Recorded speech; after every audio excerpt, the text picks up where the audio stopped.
আসসালামু আলাইকুম, স্বাগতম সবাইকে। আজকে রান্না করব আলু দিয়ে মুরগির মাংসের ঝোল। আজকের এই মুরগির মাংসের ঝোলটা যেভাবে রান্না করেছি এভাবে রান্না করলে খুবই টেস্টি হয়। রান্নার জন্য আমি এখানে একটা সোনালী মুরগি নিয়েছি আর রেগুলার কাট করে কেটে নিয়েছি। মাংসটা ভালোভাবে ধুয়ে পরিষ্কার করে পানি ঝরিয়ে নিয়েছি।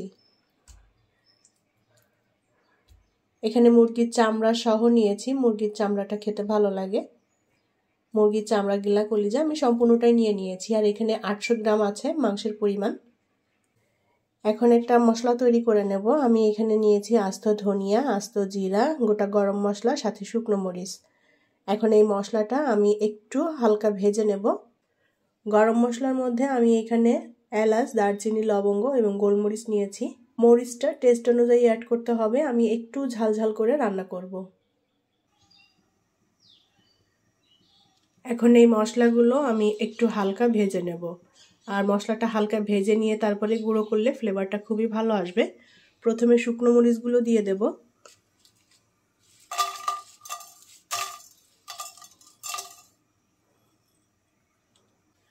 শুকনো মরিচটা প্রথমে একটু ভেজে নেব।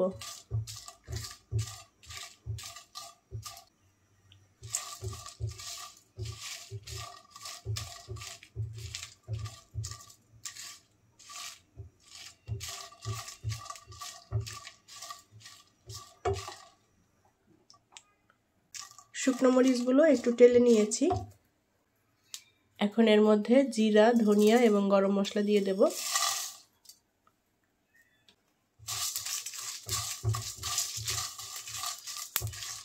ভালোভাবে নেড়ে চেড়ে টেলে নিতে হবে, পুড়ে না যায় যেন, সেদিকটা লক্ষ্য রাখতে হবে। মশলাটা পুড়ে গেলে কিন্তু তিতা লাগবে।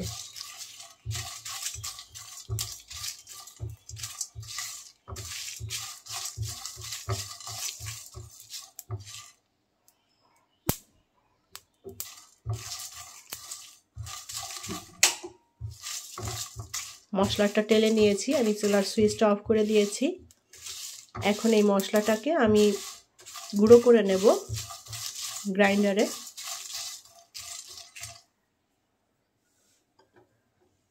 মশলা খুব বেশি ভেজে পুড়িয়ে ফেলা যাবে না, হালকা টেলে নিতে হবে।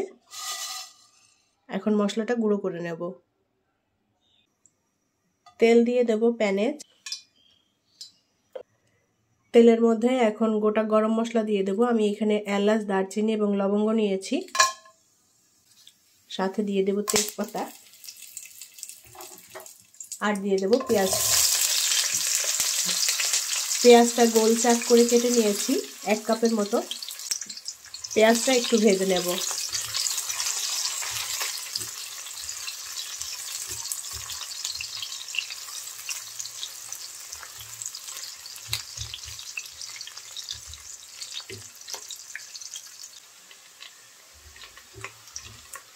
পেঁয়াজটা একটু লাল লাল করে ভেজে নিলে ফ্লেভার খুবই ভালো আসবে মাংস রান্নাতে। আমি পেঁয়াজটা একটু লাল করে ভেজে নিয়েছি, অতিরিক্ত লাল করিনি। এখন দিয়ে দেব পেঁয়াজ বাটা, আদা বাটা এবং রসুন বাটা। পেঁয়াজ বাটা নিয়েছি 1 টেবিল চামচ পরিমাণ, আদা বাটা 1.5 চা চামচ, রসুন বাটা 1.5 চা চামচ।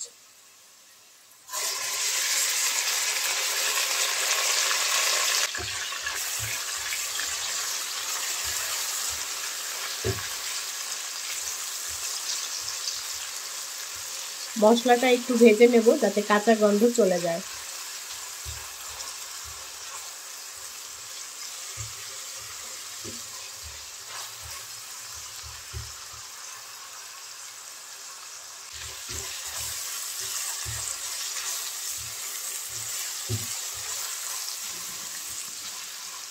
মশলা ভেজে নিয়েছি, পানি দিয়ে দেব মশলা কষিয়ে নেওয়ার জন্য।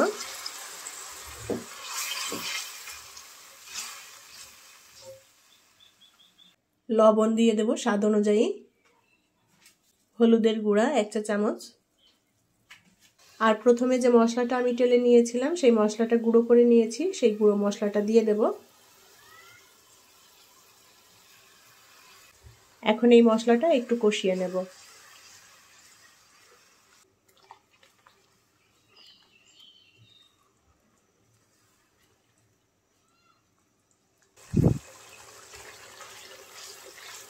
মশলা আমি সুন্দর করে কষিয়ে নিয়েছি। এখন মুরগির মাংস দিয়ে দেব।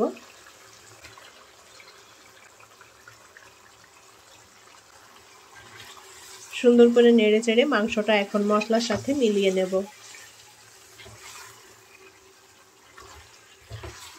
চুলার আঁচ মিডিয়াম করে দিয়ে মাংসটাকে এখন কষিয়ে নেব বেশ খানিকটা সময় নিয়ে। মশলার সাথে মাংস যত ভালো কষানো হবে, মশলা মাংসের ভিতরে মিশে যাবে, মাংসটা খেতে টেস্টি হবে।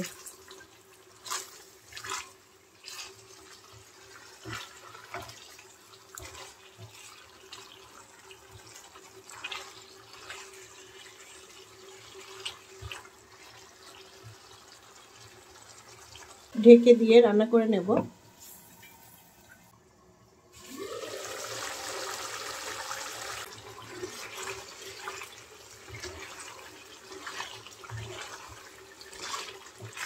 মাংস থেকে বেশ খানিকটা পানি বের হয়েছে, এই পানিতেই কষিয়ে নেব। এখানে আলাদা করে কোনো পানি দিতে হবে না মাংস কষানোর জন্য।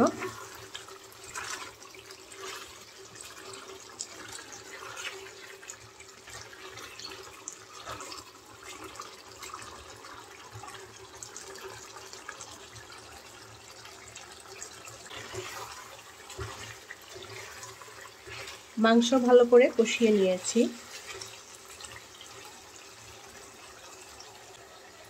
এখন এই মুরগির মাংসের মধ্যে আমি আলু দিয়ে দেব। মাংসে আলু খেতে আমাদের বাসায় সবাই ভীষণ পছন্দ করে।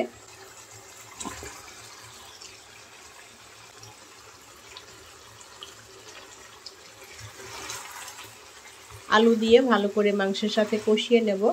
আলু বাদ দিয়েও একইভাবে মাংসটা রান্না করে নেওয়া যাবে।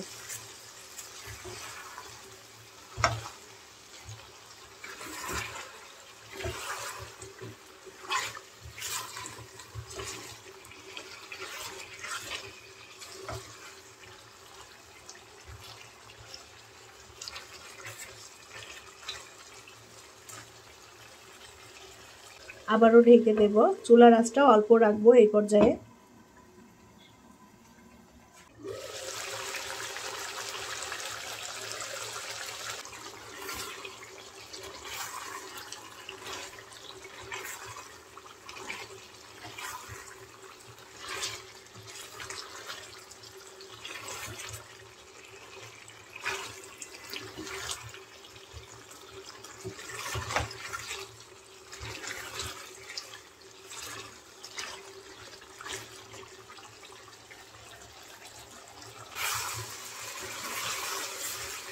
মাংস আলু একসাথে সুন্দর করে কষিয়ে নিয়েছি, আর মশলাটাও ভাজা ভাজা হয়ে গিয়েছে।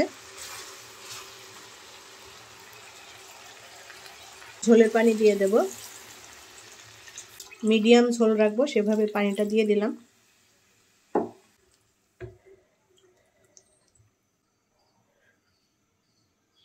ঢেকে দিয়ে রান্না করে নেব।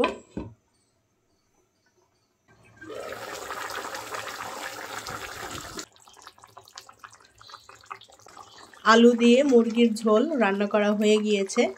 ঝোলটা আমি যতটুকু রাখতে চাই সেভাবে জাল করে টানিয়ে নিয়েছি। এখন মাংসের তরকারিটা নামিয়ে নিয়ে পরিবেশন করব। তৈরি হয়ে গেল দারুণ মজাদার আলু দিয়ে মুরগির মাংসের ঝোল রান্না।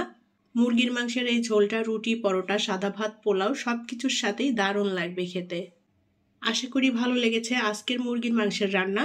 আমার রেসিপিটি যদি ভালো লাগে তাহলে প্লিজ লাইক, কমেন্ট এবং শেয়ার করবেন। পরবর্তী রেসিপি দেখার আমন্ত্রণ জানিয়ে বিদায় নিচ্ছি। আল্লাহ হাফেজ।